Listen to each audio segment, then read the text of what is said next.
What's going on, you guys? It's your huggable hipster here, and welcome to another episode of The Casual Nerd. We have a lot to cover today, so we're just gonna hop right into it with some PS4 news, stating here that which PS4 games don't work on PS5. The PS5 can play nearly all PS4 games via backwards compatibility, but Sony has shared a list of games that only work on the PS4. Naturally. I mean, I don't want to be petty or anything like that, but we knew this was going to happen, okay? We knew in our heart of hearts that Sony just does not have it in them to have every single game backwards compatibility. And you know what? I think it's smart, but also potentially detrimental, because this is where I'm going to play devil's advocate to go on Sony's side for a second with this issue, where I don't think it's technologically feasible to do a lot of things backwards compatibility, because you want to keep up with the new times, you want to keep up with the new tech and everything, and I feel like doing everything backwards compatibility, trying to do that will create more hassle than good,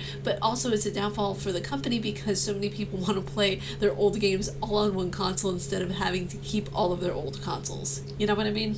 Now, it states here in the article that the PS5 backwards compatibility with most PS4 games can even offer a mixture of improved load times, enhanced visuals, and better frame rates. While Sony says that the vast majority of the PS4 games will be playable on the new system, a select few titles will not be compatible with the next-gen console, and we now know exactly which those are. A support page on the official PlayStation website initially listed 10 games that will not be playable on PS5, but that number has dropped to 8 games as of December 2020. The list includes some VR content, and it doesn't feature any enormous titles. The games you'll likely want to keep playing when you get your PS5 will still work. Joe's Dinner fans are in for a rude awakening, though. We hate to be one of those people to break the news, but you will have to keep your PS4 available in order to keep playing it. However, if a game is on that list, it could be removed later. Likewise, games could be added in the future if they're released for PS4 at a later date, though this is very unlikely. Like I said, I'm a devil's advocate whenever it comes to like certain issues on why there is no backwards compatibility for this, but also in the grand scheme of things, you want to be able to have one device for everything. Let's get into some Resident Evil news, shall we? As I say with a menacing smile on my face. Resident Evil Village's Heisenberg voice actor hints he's working with Jill Valentine VA in a new project. I'm just like giddy right now. That was so uncontrollable. Did you guys see the way my face just lit up? It's iconic. Now, it states here in the article that Neil Newbon, the voice actor behind Carl Heisenberg in Resident Evil Village and Nikolai Agenov in Resident Evil 3 Remake, has hinted about appearing in a new game alongside fellow series voice actor Nicole Tompkins. Interestingly enough, Tompkins also appeared in both Resident Evil 3 and Village as Jill Valentine and Daniela Dimitrescu, respectively. However, this could be completely unrelated to Resident Evil for all we know, although there are a couple of projects in the works regarding the series. More on that in a bit. Whatever comes of it, whatever project it is, we're gonna hype it up, we're gonna love it. Actually, no, that's not true. That's like my unconditional fangirl coming out. We're going to look at it, we're going to hype it up if it's worthy of being hyped up.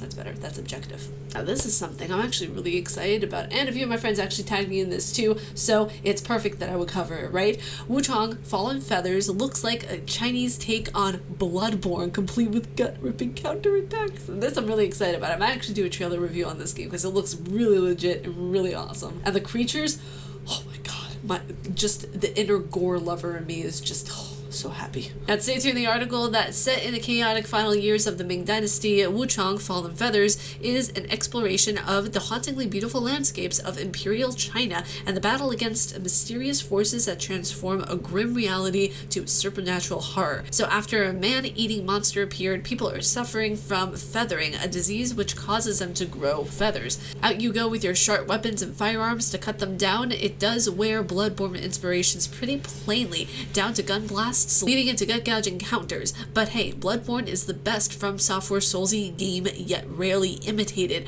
I'm gutted that even the latest PlayStation legal rumors didn't suggest a PC release for Bloodborne, though what has been rumored before. The art of Wuchang looks a lot slicker than the rest, but the game is still a long way away from launch. The Ian Games Network says that Lindsay expected to launch Wuchang in 2024. No confirmation or platforms or stores so far, but what isn't on PC, other than Bloodborne, I mean. It's interesting because so many people want Bloodborne on PC, myself included. Now that I've actually gotten the chance to play Bloodborne for the first time and going through actually it on live streams on my channel, it's amazing to see how this game plays, how the mechanics are, and you know, if Wuchang actually does the same thing in terms of controls, in terms of replayability and everything, and character development, and the way the characters are created in their beauty and dynamism, From Software could potentially have another type of Bloodborne on their hands and have some really solid competition. Next up in gaming news, we have World of Warcraft paintings changed to cut back on sexual content. They're really trying to, like, you know, do some really heavy-duty PR cleaning up here, aren't they? I'm guessing. Love to see it, although we really know what it's stemming from, and all this PR cleanup either could be legitimate or it could be fake, just to be like, hey, look at us, we're actually trying here, oh, take pity on us, when, you know, in reality, they're just like, no, we're trying to massively clean up a situation that we did wrong in. Let's stay tuned. The article, add another tick to the growing list of small but then for the less interesting changes Blizzard is making to its games in the wake of California suing Activision Blizzard for enabling an alleged culture of workplace harassment and discrimination.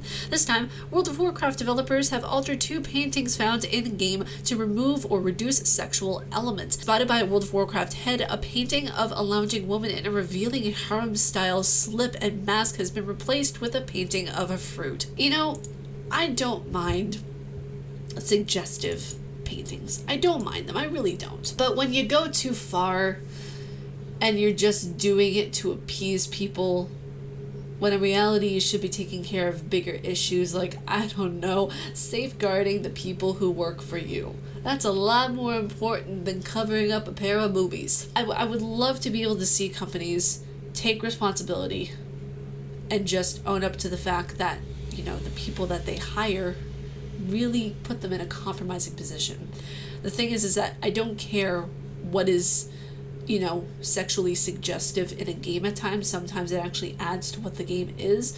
Doing this instead of taking care of your employees, trying to, like, you know, let's see what's you know, what's a more important thing to do, you know, taking care of a painting that's in that's in World of Warcraft, or actually fixing the situation that happened at Blizzard with the employees and sexual harassment. That's more important, taking care of the sexual harassment, not taking care of a painting. I feel like they're putting their priorities completely messed up in different directions that don't even make sense. This video is much like an op-ed piece, okay? This is my opinion, this is my look on things, so if you don't like it, that's perfectly fine. But I still have the right to state my opinion in whichever form I choose, whether that be an article or a video much like this. You have the choice to leave a dislike and go about your merry way. So, okay, this is really interesting, this next bit of news, where YouTube is saying that it's forcing the popular Rhythm Discord music bot offline. I don't know if this is what, you know, they're trying to do in terms of DMCA control and everything like that. But it kind of reeks of that, and you'll see in the article. So it states here that just weeks after forcing the groovy Discord music bot offline, Google-owned YouTube is now turning its attention to Rhythm, the most popular music bot on Discord. The search giant has sent cease and desist to the owners of Rhythm, a bot that lets Discord users play music from YouTube videos and has more than 560 million users. Google wants Rhythm bot closed down within several days, and the service is complying by shutting down its bot on September 15th. Rhythm is currently installed on more than 20 million Discord servers alone. Rhythm has more than 560 million Discord users, and 30 million of them are active use in the service each month. Given Discord has 150 million active users, this shutdown is a huge blow to the core feature of Discord that is used about 20% of its user base. In quote, one way or another, we knew this was due to happen eventually, admits Yoav, the creator of Rhythmbot, in a Discord message to The Verge. In quote, which is why we started working on something new a year ago. Now, all articles that I mention here are going to be down in the description below, but I want to know your guys' opinion. What do you think about this? Do you think that YouTube is in the right for wanting to take down this service, or do you think that no, you know, this is kind of like a copyright claim in a way that they're supposed to be doing this, that this is YouTube's right as a company in order to do this? I feel very 50-50 on the matter. I understand why they're doing, but also I'm like, this is a company that's based its service on letting people use its music in the background of their YouTube videos, streams, what have you. But you guys, that was it for this episode of The Casual Nerd. I really hope you guys enjoyed this episode, and you guys don't really talk about on this. I was thinking of making a dedicated video on it, but you know what? I'm just going to put it in today's Casual Nerd episode. I was nominated for a GmerHer Award. I can't believe I'm actually saying these words. Oh my gosh, this is so cool. I'm so excited about this. I just want to thank everybody who nominated me. You guys are absolute dolls, and the final votes can be cast in by Monday at 11 p.m. So I'm really excited about this. I hope I make it to the finals. I really hope, because it would just be so rad to be in the finals. That would be just so cool. I hope you guys vote for me. The link to vote will be actually the first link that you will see in the description bar, where you guys can vote for me. You guys can do all this stuff. Yeah, be sure to give me a vote if you guys want to, because it would really help things just out so much. Like, this is absolutely astronomical. This is the first time ever that I've been nominated for an award, and I'm so incredibly shocked by it. Like, it's something I never expected. Like, oh yeah, no, other content creators, that's because, like, I never expected this ever to happen. Like, other content creators, like, you know, they get the awards and everything like that. I'm not even at like 3,000 subscribers yet. Like, holy crap, you guys must actually like my content enough to even nominate me in the first place. But that's just awesome. Thank you so much again, you guys, for nominating me for YouTube Content Creator of the Year. It's absolutely incredible.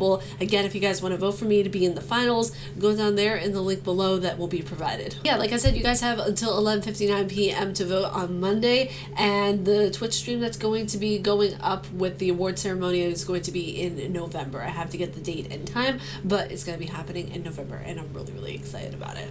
So if you guys like my face and what I do, please be sure to subscribe and hit the bell down below. Why don't you? And also, by the way, hit those notifications. Look at this. Just look, take a look at this, okay? This is how many of you have the bell on and are subscribed. I'm going to show you 2 stats over here, all right? Look at that. Look at that. Be sure you subscribe, and be sure you hit the bell for all notifications, not just some, because if you only hit some, you're only going to get a little bit of, you know, the notifications that go out, not all of them, okay? That's it for me, you guys. Stay casually nerdy, and I'll see you all in the next video. Bye, you guys.